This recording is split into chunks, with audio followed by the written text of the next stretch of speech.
The insulin pathway begins with the ligand insulin attaching to a specific receptor tyrosine kinase consisting of two identical protein chains, each having alpha and beta subunits connected to each other by a disulfide bridge. Alpha units on each of the two chains form the receptor pocket for the ligand insulin.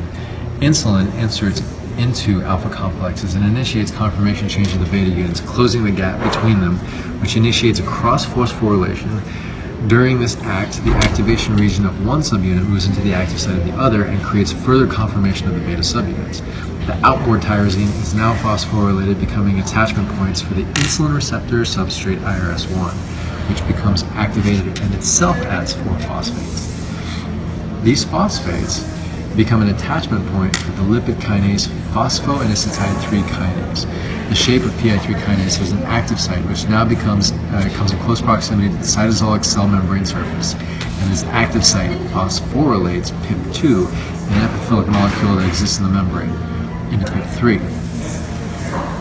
PIP3 moves along the membrane until it attaches to and activates PIP3-dependent protein kinase, PEK1, which then activates protein kinase B, also known as AKT1, which can now diffuse across the cell membrane.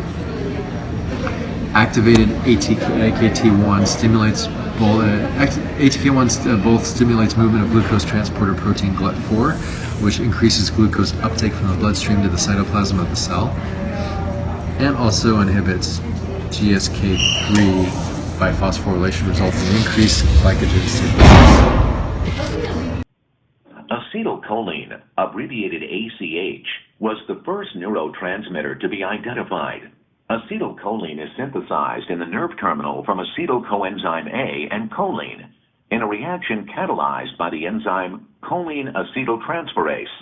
Neurons that use acetylcholine as a transmitter are called cholinergic neurons. After release, acetylcholine is rapidly metabolized by the enzyme acetylcholinesterase.